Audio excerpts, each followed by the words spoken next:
Hello everyone, welcome to my channel. Please subscribe and hit the bell icon.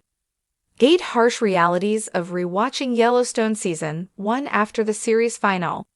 Some harsh realities come with rewatching Yellowstone Season 1 now that Taylor Sheridan's original neo-Western show has ended. Yellowstone began in 2018, helmed by Kevin Costner as John Dutton IE, a fifth-generation Montana rancher desperate to protect his family and the legacy of the Dutton family tree. John Dutton's family owned the largest contiguous ranch in the United States, comprising hundreds of thousands of acres.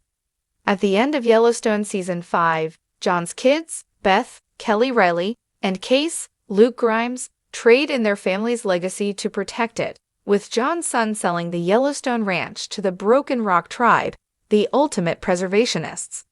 Case's decision brought Yellowstone full circle, fulfilling Taylor Sheridan's prophecy in 1883 that said the Duttons would give the land back to the ancestors of its indigenous stewards. Still, some elements of Yellowstone Season 1 stand out now that the series has concluded. One of the harshest realities of Yellowstone Season 1 is that Jamie Dutton, Wes Bentley, was the best lawyer for the Yellowstone Ranch. In Yellowstone series premiere, Jamie vehemently defends the ranch against an eminent domain case, arguing his position with intellect, skill, and charisma with great success. Ultimately, Wes Bentley's Jamie was one of the first to see that the biggest threat to the family keeping the ranch was his father, who refused to modernize his approach. Of course, Jamie doesn't subscribe to the family's commitment to preserving the land like his father and siblings, one of the many reasons that Jamie becomes an antagonist as Yellowstone progresses. Still, despite having a different vision, Jamie is happy to please his father and follow through on orders successfully and without question until Beth's arrival. Beth is hostile toward Jamie, disrupting his status quo in tandem with Lee Dutton's Dale Annable death. In Yellowstone Season 1, Monica Long Dutton, Kelsey Asbill, has a robust story outside of life on the Yellowstone Dutton Ranch. Casey's wife is a teacher at the school on the Broken Rock Reservation, which gives her purpose and fulfillment outside of her ties to Casey's family.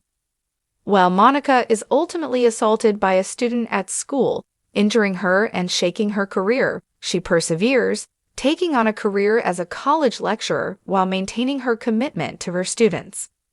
We don't hear anything about Monica's teaching storyline after Yellowstone Season 2. Amid this transition, Monica also becomes emotionally unstable after Tate's, Breck and Merrill, kidnapping, fighting with her husband about their role in his family's operations. Ultimately, Taylor Sheridan missed an opportunity to further develop Monica's story outside the Dutton family's war, showing what's at stake for the Broken Rock tribe's most represented member. Thomas Rainwater's story also could have been fleshed out more to better round out Yellowstone and its message. In Yellowstone's premiere, Rainwater tells a Montana senator that he believed he was Mexican until he was 18, only learning about his Native American heritage after his adoption records were unsealed.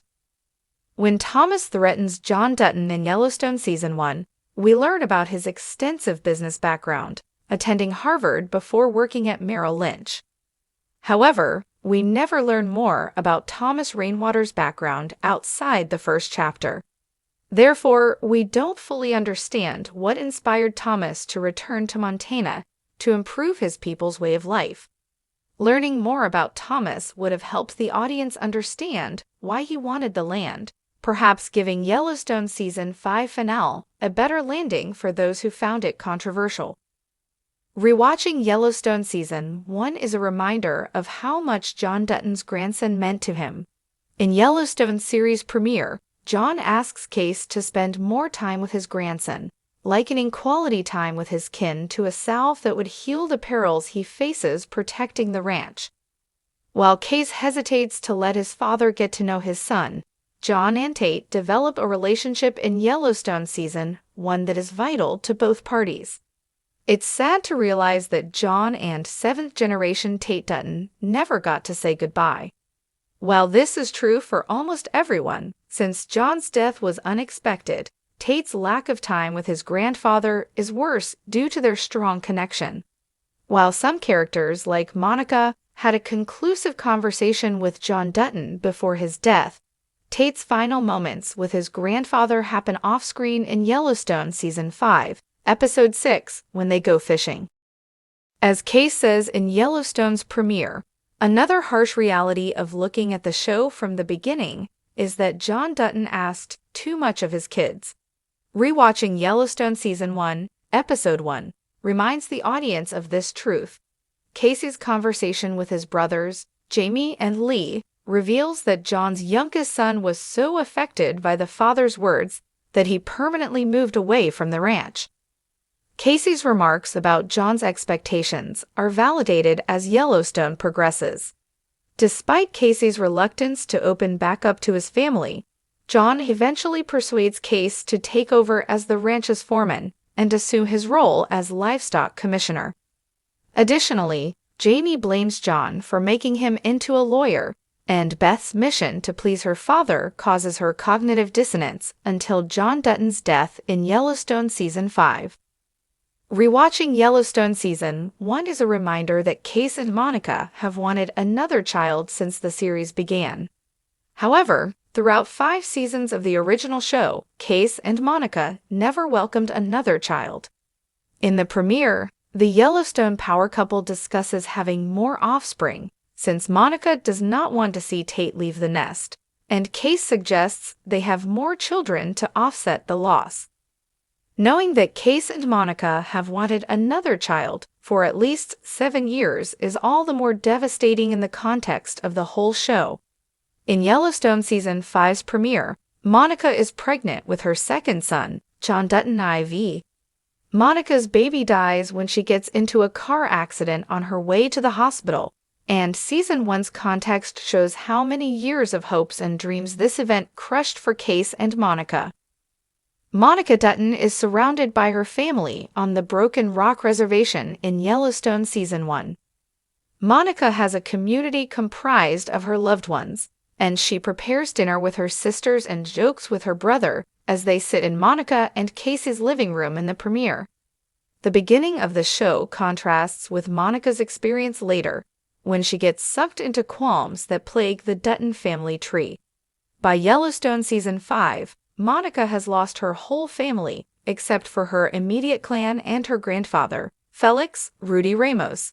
Monica begins to lose her kin in Yellowstone's premiere, when a range war between the ranch and her tribe causes a hostile conflict, ultimately forcing Case to shoot Monica's brother, Robert Long, Jeremiah Bitsu, in self-defense.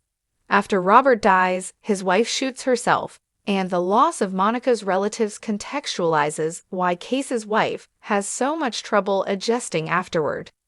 Looking back at Yellowstone's earliest scenes, it's clear that Taylor Sheridan's original series has more melodrama than its successors.